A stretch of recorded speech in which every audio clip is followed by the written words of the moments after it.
क्या बात चल रही थी आया?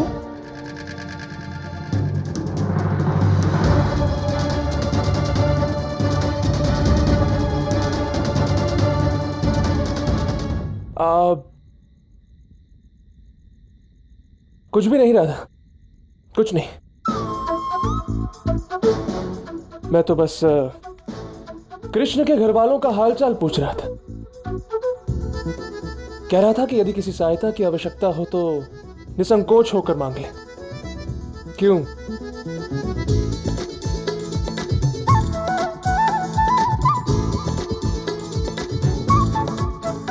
विचित्र है, इस कृष्ण ने अयन पर भी जादू चलाकर अपने पक्ष में कर लिया।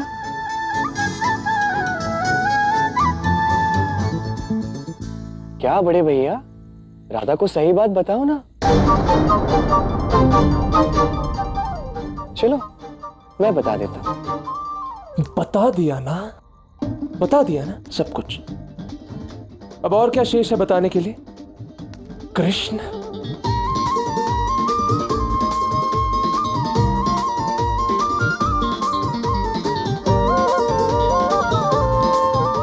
अब राधा से भी क्या छिपाना, आपने तो बताया ही नहीं कि आवश्यकता पड़ने पर आप अपनी शस्त्र विद्या से भी हमारी सहायता करोगे। क्यों?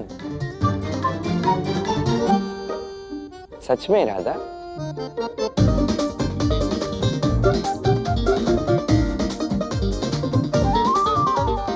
तुम आओ मेरे साथ।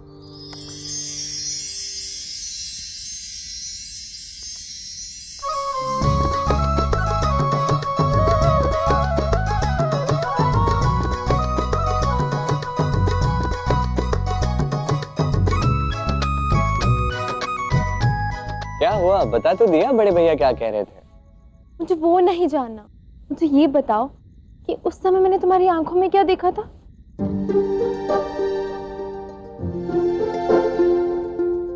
तो कहा ना, फिर देख जाएगा।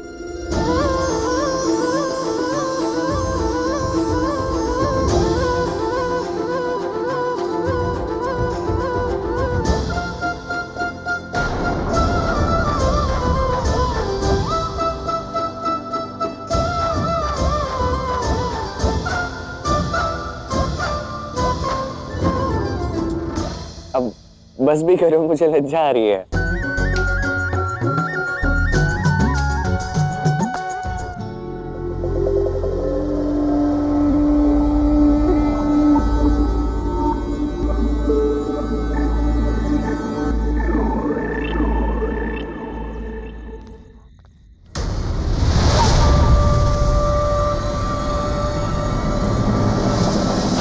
क्यों जीजी, राधा और कृष्ण का विवाह क्यों अनुचित है?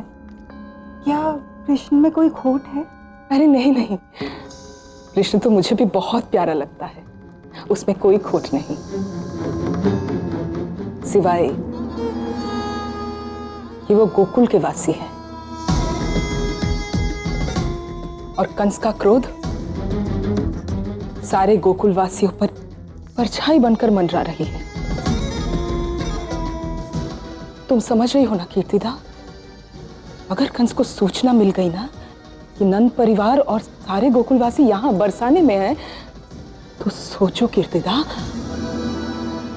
जो कंस गोकुल को जलाकर भस्म कर सकता है वो बरसाने पर आक्रमण करेगा ही।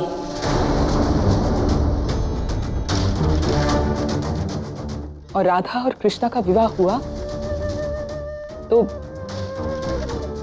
कंस के क्रोधाग्नि का शिकार हमारी राधा भी बनेगी।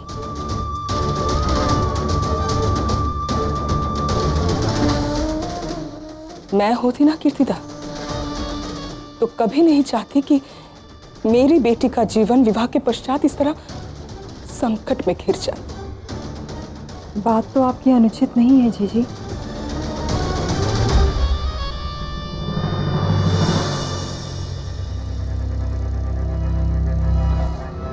जटिला जीजी एकदम सही कह रही हैं। जब तक ये संकट नहीं टल जाता, मुझे राधा और कृष्ण के विवाह की बात अपने मन में ही रखनी होगी। अभी ना ये मन की बातें मन में ही रहे तो अच्छा है। इतना बड़ा निर्णय शांत चित्त से ही ले जाते हैं। हाँ जीजी, जब तक कृष्ण के सर से कंस नामक संकट नहीं हटता, मैं इस बात को अपने दिल में ही रखूंगी।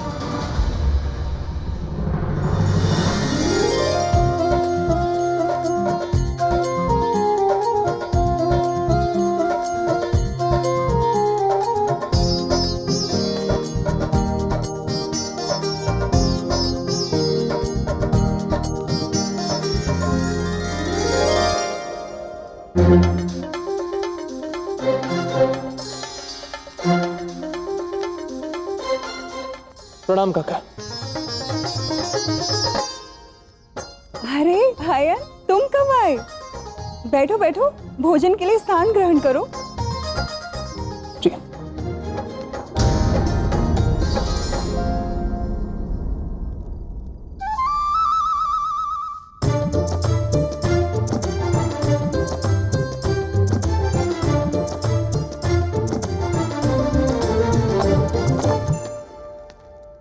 तो कृष्ण राधा के साथ भोजन करने की जुगत लगा रहा है।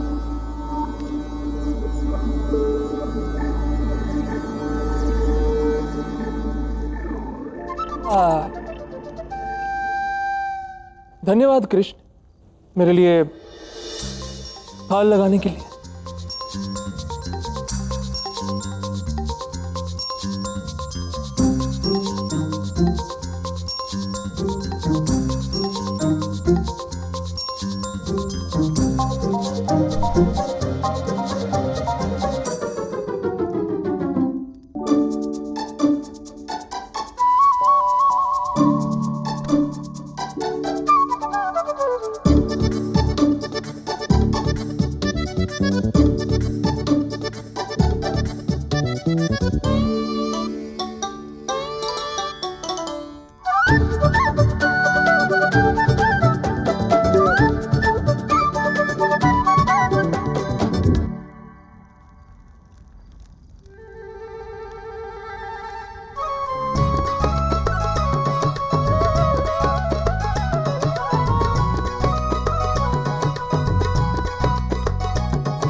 अरे, घर पे इतनी मिठाइयाँ बनी हैं, फिर ये बाहर से मिठाई मंगाने की क्या आवश्यकता थी? जितना खाना है खा लो, शेष गांव वालों में बांट देना। हमारे ही आनंद में उनका आनंद है और उनके ही आनंद में हमारा। मैं क्यों बांटने लगी बाहर? मेरी जटिला जीजी है ना, इन्हें भी मिठाइयाँ बहुत भाती हैं, है ना जीजी?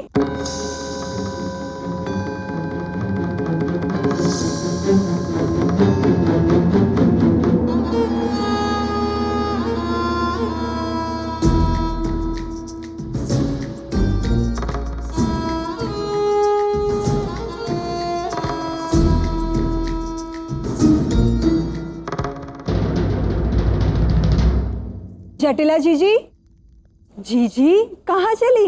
ना भोजन किया ना मिठाइयाँ ली।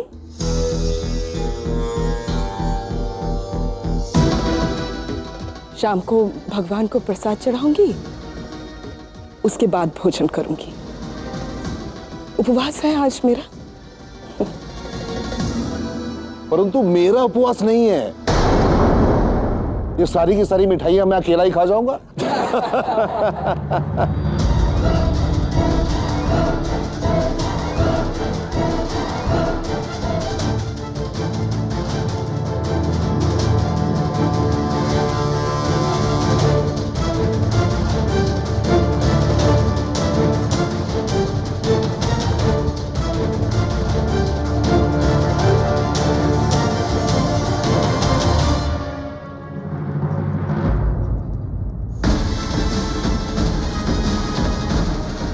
माँ, माँ कहाँ जा रही हो?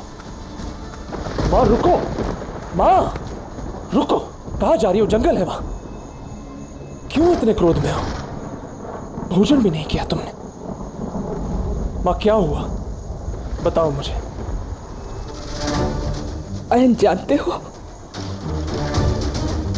ये जो वृषभान है ना, धनी बनकर बैठा है, यही वृषभान बरसों पहले तुम्हारे पिता से हाथ फैला के ऋण लिया था। परंतु तुम्हारे पिता शुद्ध मन, उच्च विचार वाले ब्राह्मण ठहरे। उन्होंने कभी इस ऋण का कोई प्रतिकार नहीं मांगा, और जब उसी धन से व्यापार करके वृषभान धनी बना, तो आज देखो उसको, कुम्हारों के लिए महाराज कंस का सामना कर लिया। जिस नंद से बरसों से मिला नहीं, उसकी मित्रता के लिए पूरे गोकुलवासियों को यहां बरसाने में शरण दे दी। आज तक उस ऋण को चुकाने की बात उसने की ही नहीं। तब एक दिन मैंने उपहास में उस वृषभान से उसकी आधी संपत्ति मांगी, तो उसने जाकर तेरे पिता से कहा, पद जी आप मेरे बड़े भाई जैसे हैं। मुझे बहुत बुरा लगा, आपको धन की आवश्यकता थी, ये बात मुझे भाभी से पता चली। मुझे बताया क्यों नहीं? बिल्कुल पराया समझ लिया आपने मुझे। अपमान से भरे तेरे पिता ने मुझे दोषी समझा। गोद में था तू मेरी, जब तेरे पिता ने मुझे मेरे ही घर से बाहर जाने का मार्ग दिखा था।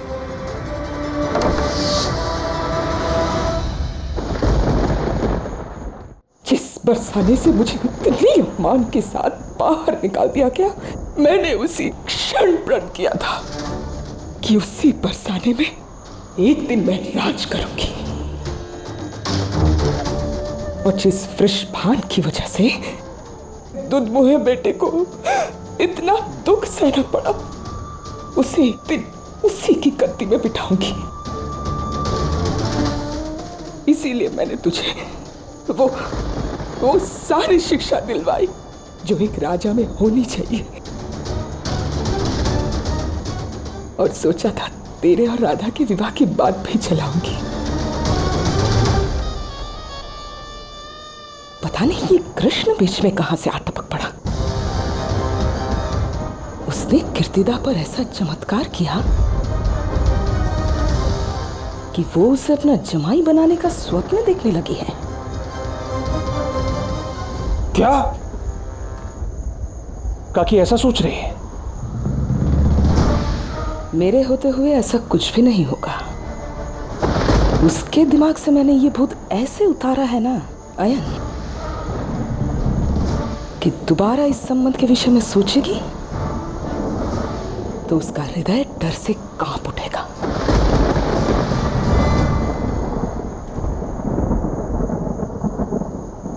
काकी को तो डरा दिया, किंतु अब उस कृष्ण को रोकना अधिक अनिवार्य है मां। उसने स्वयं मुझसे कहा है कि वो मेरी राधा से प्रेम करता है।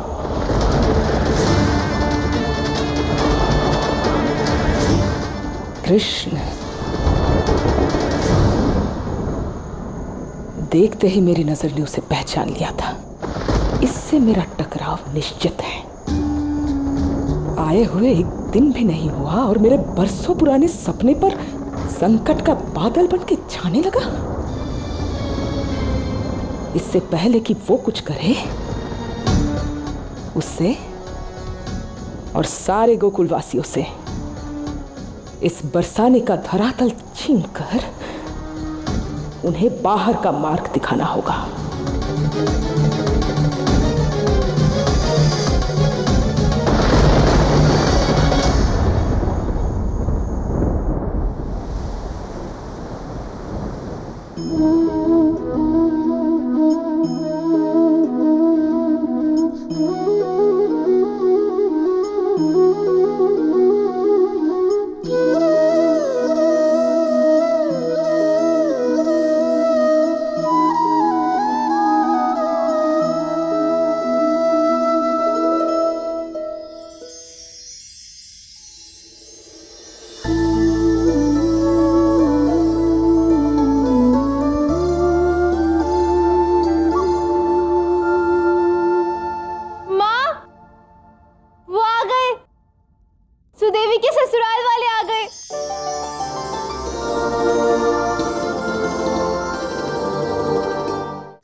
आइए मुखिया जी। सुदेवी के विवाह की बहुत बहुत बधाई हो आपको। आपको भी। ये बरसाना की ओर से शगुन है। और मुखिया जी, ये है सुदेवी के होने वाले वर के माता पिता। सुदेवी केवल आपकी ही पुत्री नहीं बल्कि पूरे बरसाना की पुत्री है। उसका विवाह हम ऐसे धूमधाम से करेंगे कि जिसकी चर्चा 108 गांवों में आने वाले कई वर्षों तक होती रहेगी। किंतु काकी, सुदेवी कहाँ पे है? अपने कक्ष में।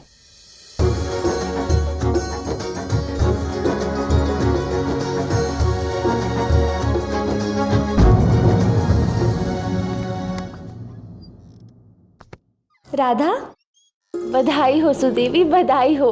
शीघ्र ही तुम किसी के मन की देवी बनने वाली हो। जानती हो, हम सब सखियां बहुत ही प्रसन्न और व्याकुल हैं। अब तो बरसाने में तो तू बस कुछ दिन की अतिथि रह गई है। उसके पश्चात तो तू अपने घर चली जाएगी। हाँ, हर लड़की को अपना मायका छोड़कर ससुराल तो जाना ही पड़ता है। वो तो है। अच्छा घर और अच्छा वर भाग्य से मिलता है। और पता है, मैं कल ही माँ से बोल रही थी कि काका ने तुम्हारे लिए बहुत योग्य वर चुना है। बस अब शीघ्र ही विवाह का दिन आ जाए, फिर हम सब खुलकर नाचेंगे, गाएंगे, झूमेंगे। और क्या हुआ सुदेवी, सब ठीक तो है? हाँ, मैं ठीक हूँ। तो कोई चिंता मत कर, सब मुझ पे छोड़ दे। तेरे विवाह पे हम ऐसा रंग जमाएंगे, ऐसा रंग जमाएंगे कि तेरे ससुराल वाले देखते ही रह जाएंगे।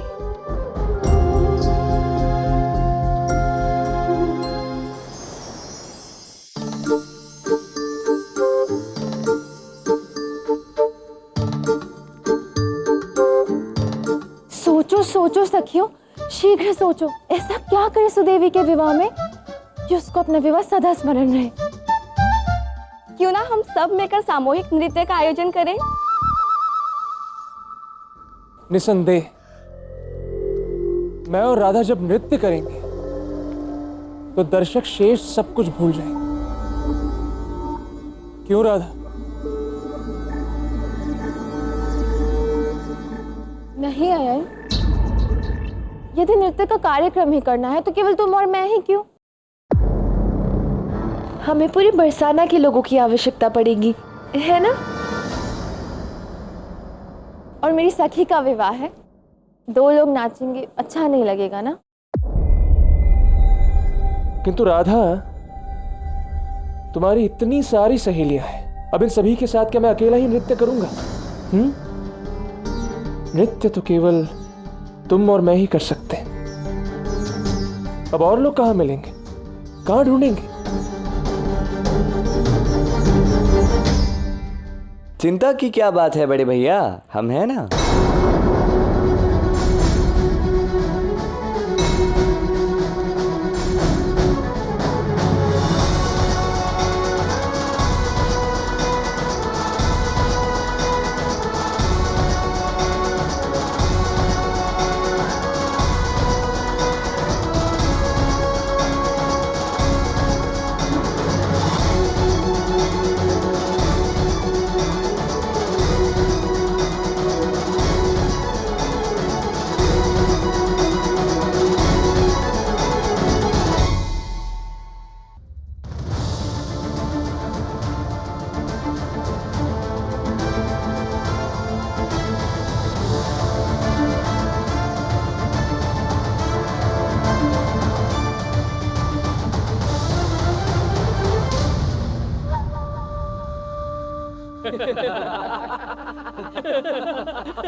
ये गाय भैंस चराने की बात नहीं हो रही, नृत्य करना है जो कि एक कला है। कभी किया भी है नृत्य? नृत्य तो कभी किया नहीं है,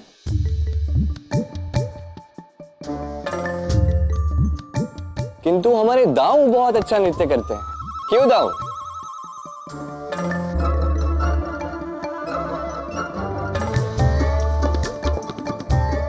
हाँ हाँ, नृत्य में तो बचपन से ही रुचि रही है मेरी।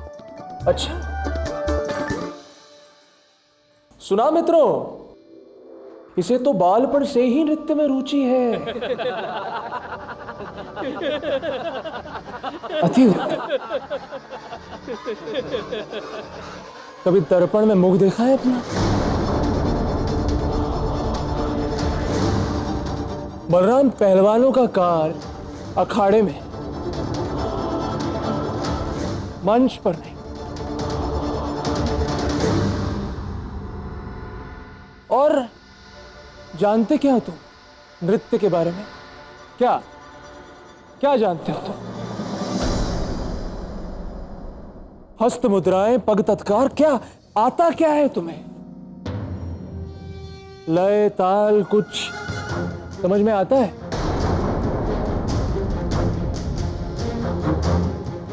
अरे जाओ बलराम, नृत्य तुम्हारे बस की बात नहीं। ये कला इतनी साधारण नहीं कि तुम इसे कर पाओ। जानते हो, इसे ऊर्ध्व हस्त चक्र मुद्रा कहते हैं और इसे कहते हैं पुष्पक मुद्रा। किंतु खेद है, तुम ये सब नहीं कर सकते। जानते हो क्यों? मैं बताता हूं। तुम्हारे ये जो हाथ है ना, ये हाथ गाय भैंसों का दूध निकालने के लिए बने हैं। और ये पैर गौएं चराते दूर वनों में भटकने के लिए बने हैं। ये धा नृत्य करने के लिए नहीं। फिर भी क्या करते क्या हो तुम नृत्य में? लास्य या तांडव? दाऊ से ऐसी बात आज तक किसी ने नहीं की।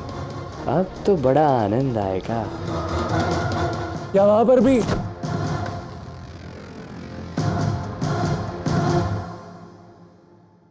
अरे बलराम, ये जो तुम्हारा बल है ना, बल सामान उठाकर यहां वहां रखने के काम आए, तो तुम वही करो। हाँ, जाओ। बड़े भैया, बिना किसी जानकारी के कुछ कह देना भी अपराध होता है, जिसके लिए ना जाने कितनी बार कष्ट उठाना पड़ता है। आप गलत स्थान पे गलत व्यक्ति के साथ गलत बात कर रहे हैं।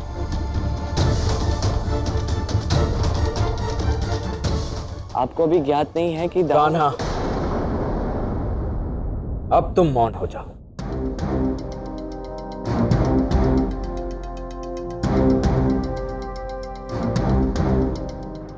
ठीक है, ठीक है, चलो चलो बैठ जाते हैं।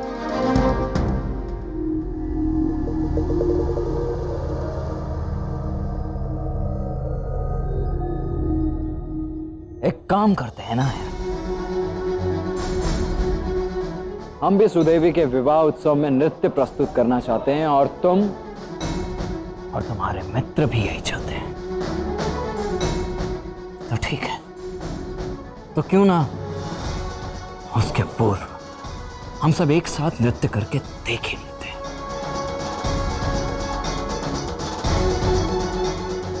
संभव है फिर तुम्हारा विचार बदल जाए।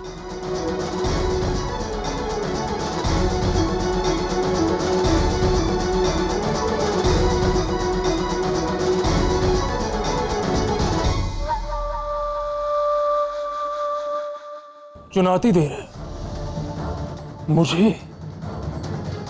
तो चलो मंच पर देख लेते हैं।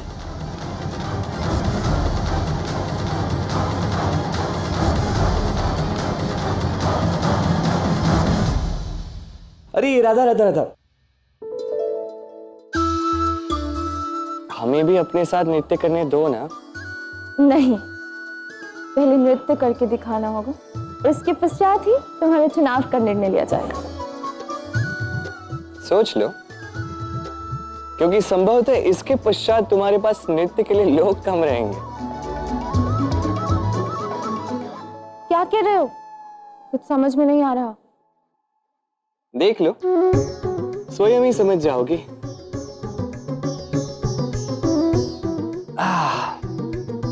मुझे बहुत भूख लगी है, मैं चाहता हूँ भोजन करने।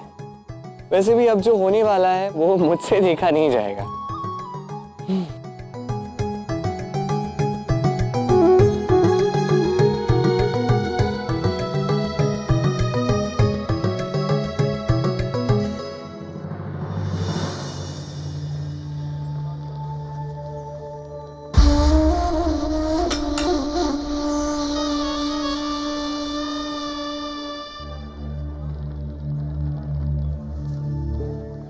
ये इतना सारा सामान कहाँ जा रहा है?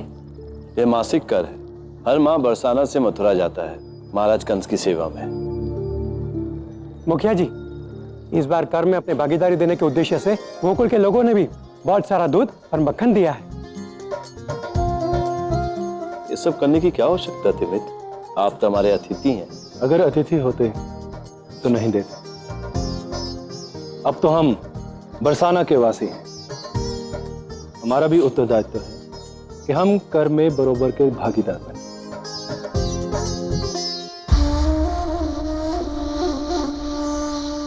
मैं देख कर आती हूँ, कुछ रह तो नहीं गया?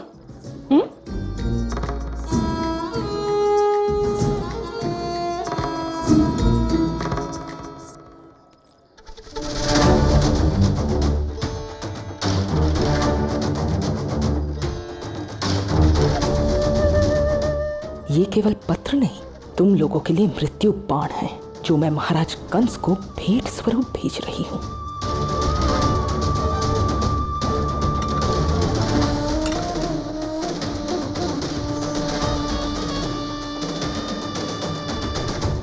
जाओ।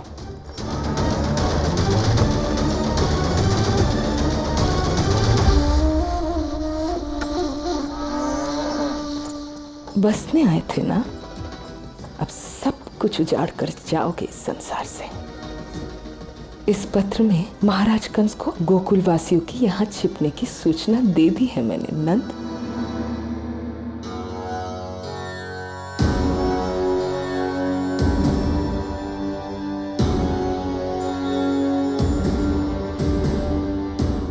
आरंभ कीजिए दाऊ। हाँ हाँ दाऊ, तनिक हम भी तो देखें कितना नृत्य आता है आपको।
ये कैसा नृत्य है तुम्हारा?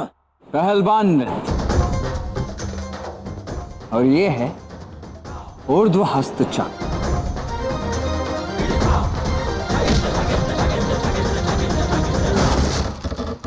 अयन,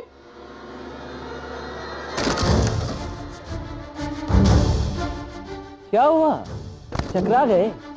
हमने तो प्रेम पूर्वक कहा था आयन कि हमें नृत्य करना, और तब तुम हमारा उपहास उड़ाने लगे थे। क्या कहा था तुमने? कि दर्पण में जाकर अपना मुख देखो। अब कुछ समय बाद दर्पण में तो क्या है, संपूर्ण गांव में किसी को अपना मुख दिखाने लायक नहीं रहोगे। और तुम लोग जब तक मेरा नृत्य चलेगा तब तक संगीत रुकना नहीं चाहिए। बजाओ बजाओ।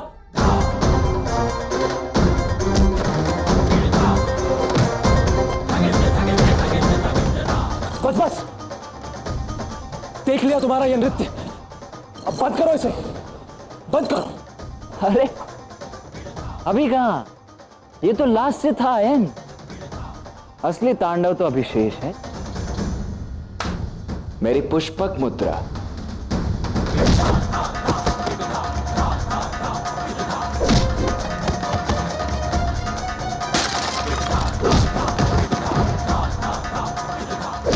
अरे कोई मेरी सहायता करो, मैं फंस गया हूं यहां पर। अरे सहायता करो मेरी मूर्खों। अब ये देखो, ताल का तोड़ा।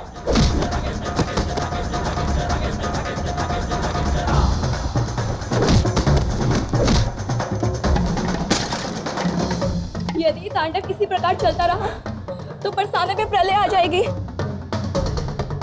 नृत्य के लिए कोई नहीं बचेगा, किंतु इन्हें रोकेगा कौन?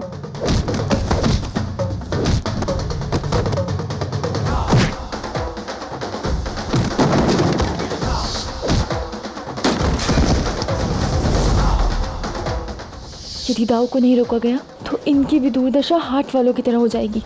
दाव, कैसे रोको इन्हें? हाँ, अब केवल एक ही मार्ग है। कृष्ण!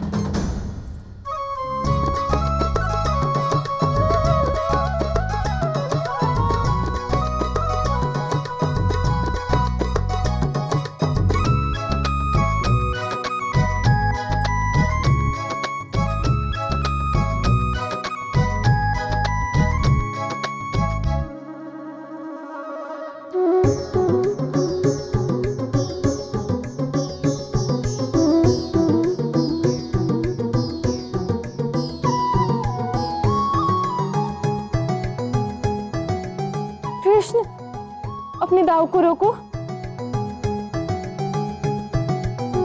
मेरे दांव एक बार शुरू हो जाते ना फिर रुकते नहीं है।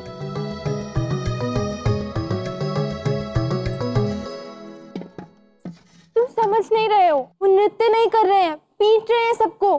समझना तो आयन और उसके मित्रों को चाहिए था ना। व्यक्ति की कद काटी देखकर उससे झगड़ा मोल लेना चाहिए था ना। अब मैं कुछ नहीं कर सकता। किंतु ऐसे तो वो सबकी हड्डी पसली तोड़ डालेंगे। अब मैं क्या कर सकता हूँ?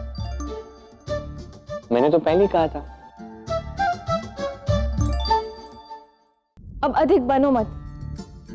तुम भी जानते हो कि केवल तुम ही उन्हें रोक सकते हो। अच्छा, ऐसा है।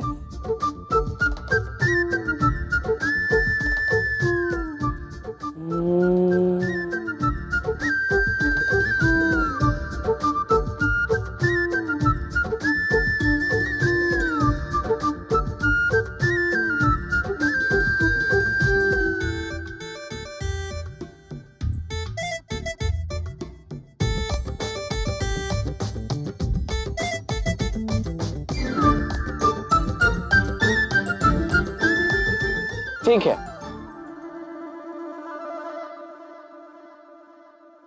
मैं दाऊ को रोक लूंगा, किंतु उसकी एक शर्त है। स्वीकार है। इतनी भी क्या शीघ्रता है? पहले शर्त तो पूछ लो, फिर तुम कहोगी मैंने तुम्हें फंसाया। अच्छा ठीक है, बताओ क्या शर्त है तुम्हारी?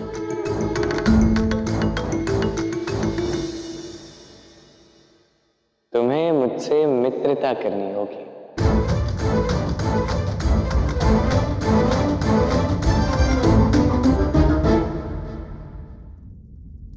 अवसर का लाभ उठाना तो कोई तुमसे सीखे। अवसर का लाभ उठाना होता तो शर्त नहीं बताता। भलाई का तो कोई मोल ही नहीं रहा। जाओ, मुझे अपना माखन खाने दो। जाओ जाओ जाओ, अपने मित्र को पिटते हुए देखो, जाओ। अभी तक तो कुछ लोगों को घर उठा के ले जाना होगा तुम्हें।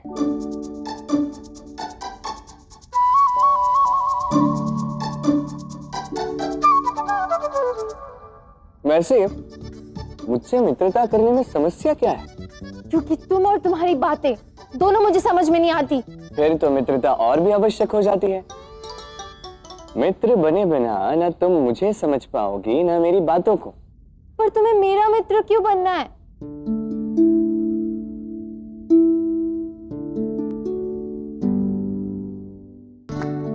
तो सुनो 100 बात की एक बात। जिस लड़की से मैं प्रेम करता हूं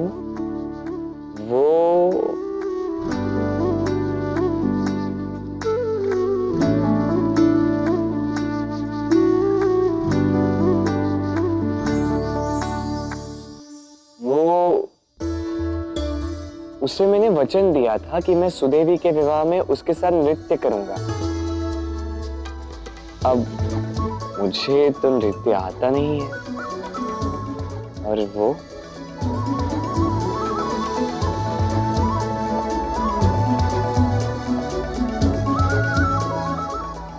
बहुत ही प्रवीण नृत्यांगना है। पर अब वचन तो वचन है ना, मुझे उसके साथ तो नृत्य करना होगा, है ना? इसलिए तुमसे मित्रता करनी थी ताकि तुम मुझे नृत्य सिखा दो। अब सिखा दो ना, मैं जीवन भर तुम्हारे उपकार नहीं भूलूंगा।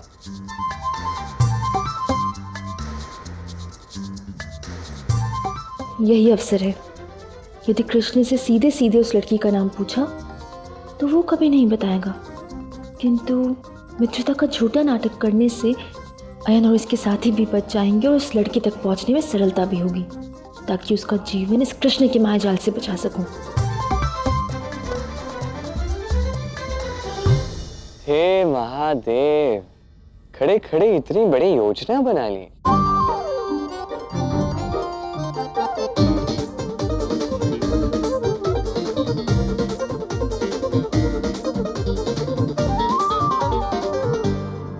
हे महादेव, खड़े खड़े इतनी बड़ी योजना बना ली। क्या योजना? कैसी योजना? मैं क्यों बनाऊंगी योजना? नहीं नहीं, तुम इतना सोच विचार कर रही थी तो मुझे लगा कहीं कोई योजना तो नहीं बना रही हो। ऐसा कुछ नहीं है। वो माँ ने बचपन से सिखाया है, जीवन में कोई भी निर्णय लेना हो तो सोच समझ कर लेना चाहिए। और हमारी मित्रता होगी तो लंबी चलनी चाहिए, इसलिए सोच समझकर विचार करके निर्णय ले रही थी। तो क्या निर्णय लिया? हाँ ठीक है, आज से हम मित्र हैं।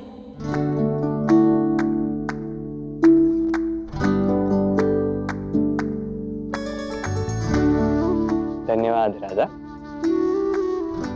अब इस मित्रता का शुभारंभ करने के लिए मिठाई नहीं तो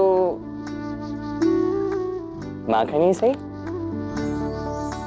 अब मित्रता तो मित्रता होती है, मीठी नहीं तो नमकीन ही सही।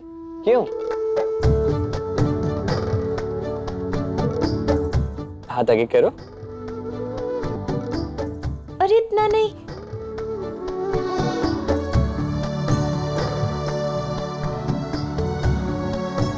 खाओ।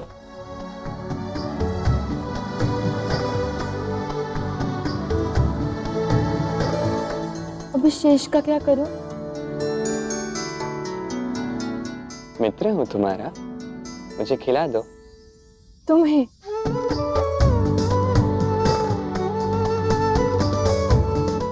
झूठा? मुझे झूठा नहीं लगता।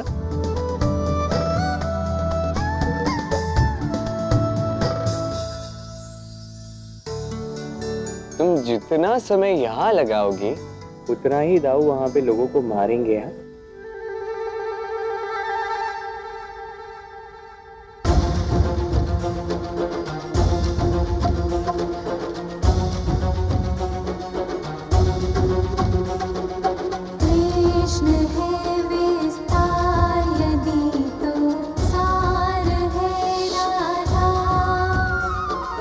कृष्ण की हर बात का आधार है।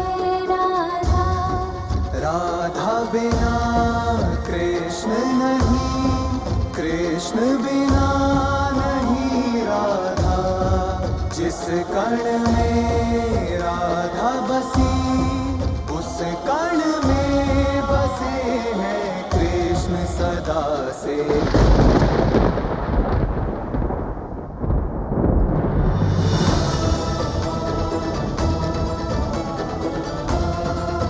पाने को ही प्रेम करे, जग की है रीत, प्रेम अर्थ समझाएगी अब राधा कृष्ण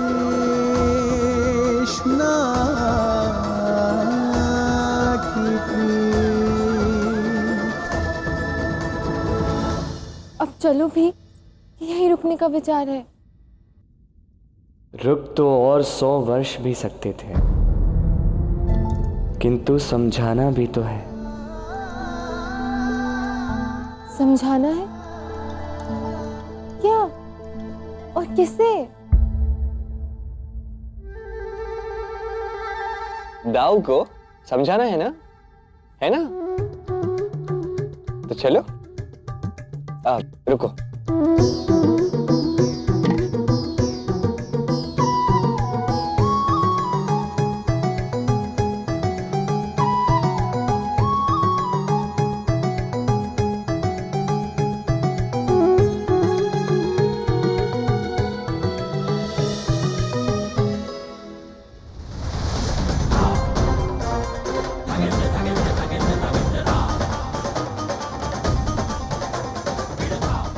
वाह दाऊ वाह, अति सुंदर। क्या नृत्य है आपका। अयन और इसके मित्र कहाँ पे हैं? वो तो बलराम दाऊ को मारने के लिए और लोगों को बुलाने गए। अब तो घमासान युद्ध होगा।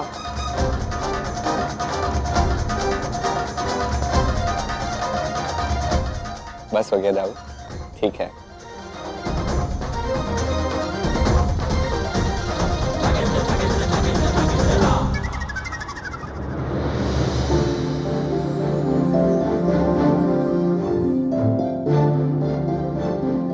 मैंने अपना वचन पूरा किया, दाऊ को रोक दिया, पर अब अयन अपने साथियों को लेके दाऊ को मारने के लिए आ रहा है। अब हम क्या करेंगे? तुम चिंता मत करो, अब हम मित्र हैं ना, मैं दाऊ को कुछ नहीं होने दूंगी। नहीं नहीं, तुम समझ नहीं रही हो। मुझे दाऊ की चिंता नहीं है, मुझे अयन और उसके मित्रों की चिंता है। क्या है कि दाऊ ने अभी तक अपना वास्तविक रूप नहीं दिखाया। यदि उन लोगों को देख के दाऊ अपने वास्तविक रूप में आते हैं तो दाऊ अयन और उनके साथियों के अंग ढंग बदल देंगे। अब तो महाविनाश निश्चित है।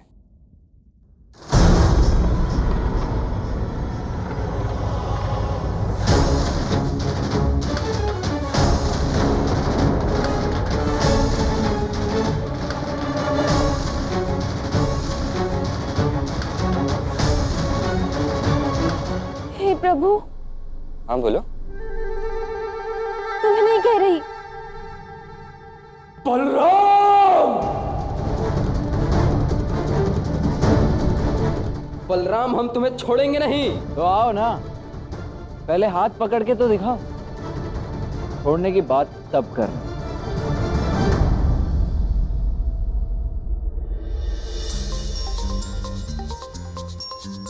राधा, अब तुम ही कुछ कर सकती हो, कुछ करो ना। मुझे तो ये लड़ाई झगड़ा देख के अत्यधिक भय लगता है। रक्त को देख के तो मैं मूर्छित हो जाता हूँ। कुछ करो, कहीं कुछ अनर्थ ना हो जाए। मुझे डर जागने का ज्ञान दे रहे थे। स्वयं का मुख तो देखो तनिक।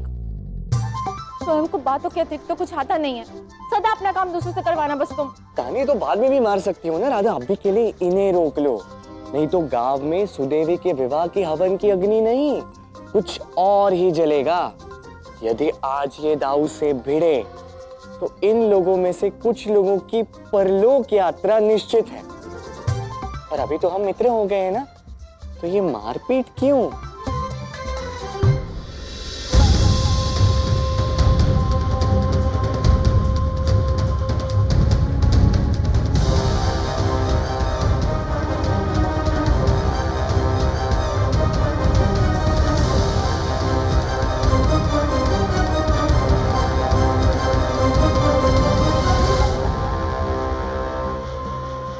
इसकी ऐसी दशा करेंगे कि महीनों तक अखाड़े में पांव तक नहीं रख पाएगा।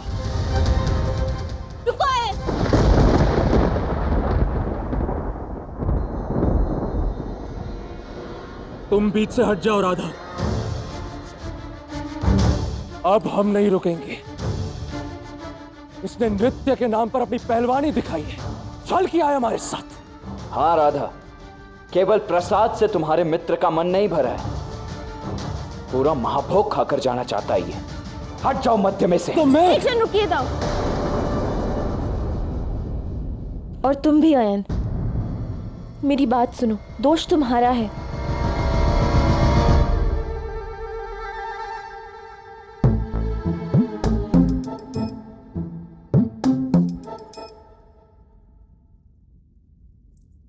मैं भी तो कब से यही कह रहा हूं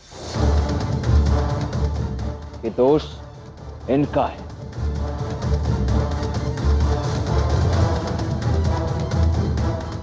राधा,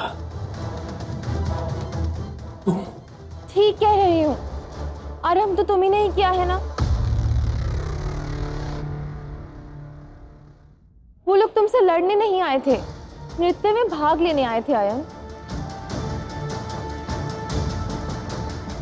तुम्हें दाव का अपमान और उपहास नहीं करना चाहिए था। तो इसे नृत्य आता भी कहां है? तो सीधे सीधे मना कर देते ना। लड़ाई मोल लेने की क्या आवश्यकता थी? मुझे और लड़ाई नहीं चाहिए, बस सुदेवी का विवाह है, कोई रणभूमि नहीं।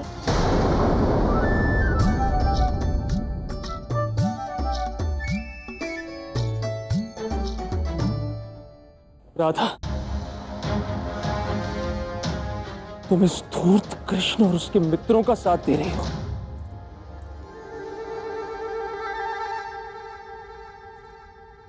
अब तुम बरसाना वालों के विरुद्ध जाकर इन गोकुल वालों का पक्ष ले रही हो।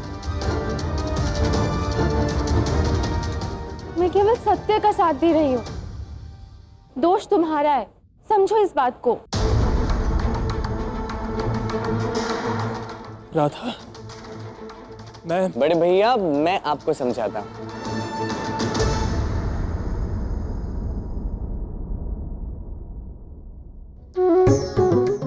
अब राधा हमारा साथ दे रही है, उसके दो कारण हैं। पहला ये कि दाऊ ने ये सब आरंभ नहीं किया था। अब ये बात तो राधा ने भी स्वीकार कर ली है ना? और दूसरा कारण ये कि अब राधा की और मेरी मित्रता जो हो गई है,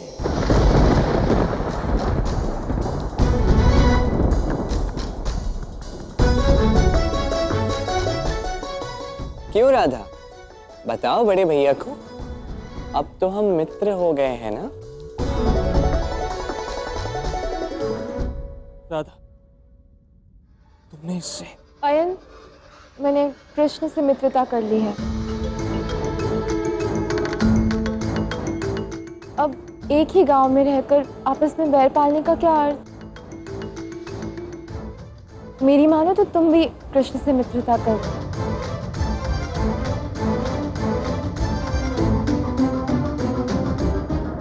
मुझे किसी से कोई मित्रता नहीं करनी।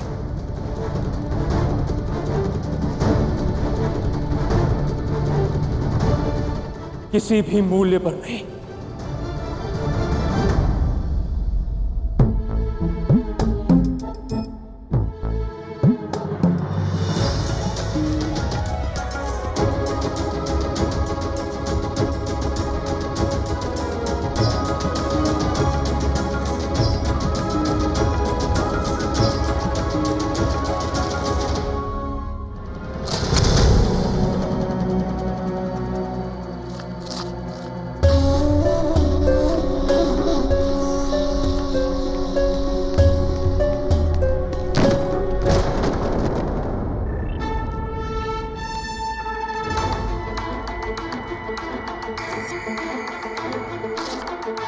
क्या हुआ?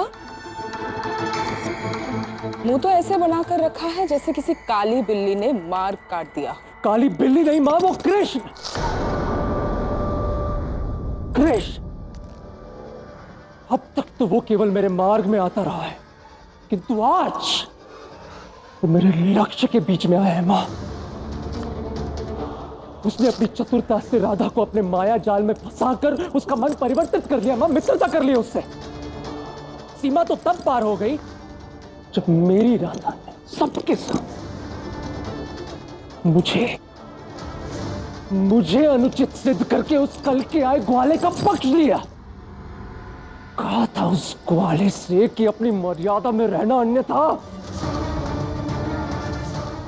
बस मां, अब बहुत हो गया। अब मेरे मन की अग्नि केवल तभी शांत होगी जब मैं उस कृष्ण को उसके इस दुस्साहस का दंड अपने शस्त्र से दूंगा। मैंने पहले भी तुमसे कहा था ना आयन, ये जो युद्ध है इसमें शस्त्र नहीं, बुद्धि का प्रयोग करना होगा।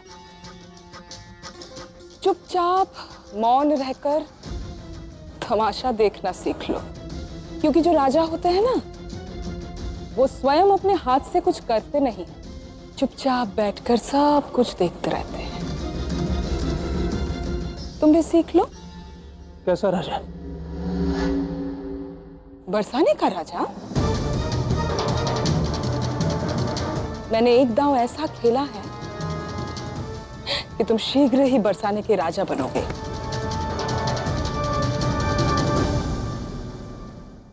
किंतु कैसे? आयन, तुमने एक बाण से 2 लक्ष्य भेदने की बात तो सुनी होगी, है ना? तुम्हारी मां ने एक बाण से 3 लक्ष्य भेदे हैं। मैंने महाराज कंस को एक पत्र भेजा है, और क्या लिखा उस पत्र में? कि वृषभान ने उनके साथ विश्वासघात किया, उनके आदेश के विरुद्ध जाकर नंद और उसके परिवार और सारे गोकुलवासियों को यहाँ बरसाने में शरण दी। ये कैसी चाल? माँ, हम भी बरसाना में रहते हैं, और जब महाराज को पत्र मिलेगा वो तो पूरे बरसाना पर आक्रमण कर देंगे। यही तो मैं चाहती हूँ आयन। कंस के हाथों वृषभान की मृत्यु, और कंस के ही हाथों तुम्हें बरसाने की गद्दी और मुकुट की प्राप्ति। किंतु कैसे? वो ऐसे कि मैंने उस पत्र के साथ अपनी एक पहचान चिन्ह भी भेजा है।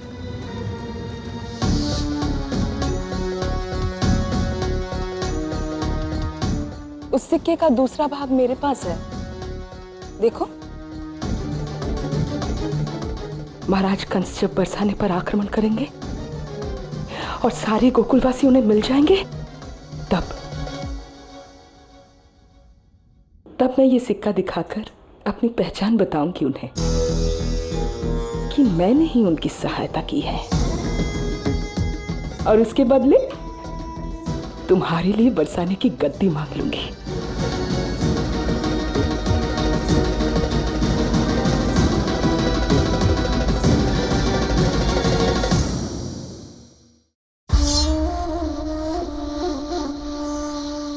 कटार उठ चुकी है आयन।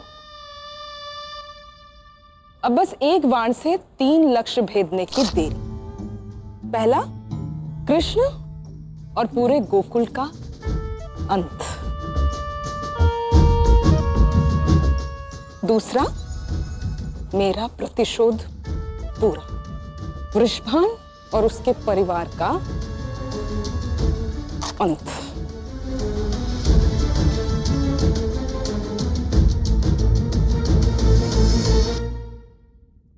और तीसरा, बरसाने की गद्दी जो तुम्हारी होगी।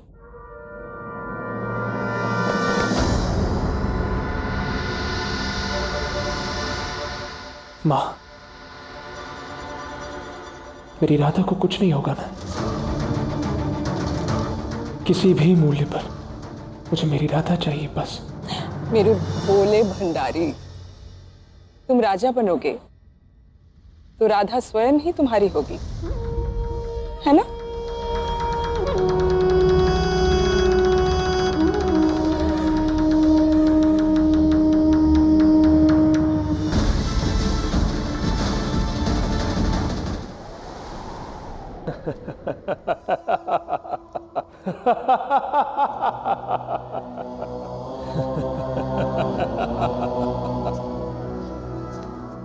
मूर्खता, बहुत बड़ी मूर्खता की मैंने कि ये मान बैठा कि गोकुल वासियों के साथ साथ कृष्ण भी मृत्यु को प्राप्त हो गया। क्यों, हुई ना मुझसे मूर्खता? हुई ना?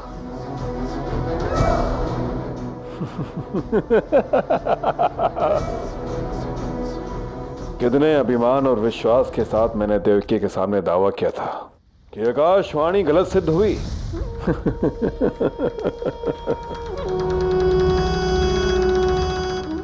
पर इस छोटे से पत्र ने मेरे दावे को चुनौती दे डाली।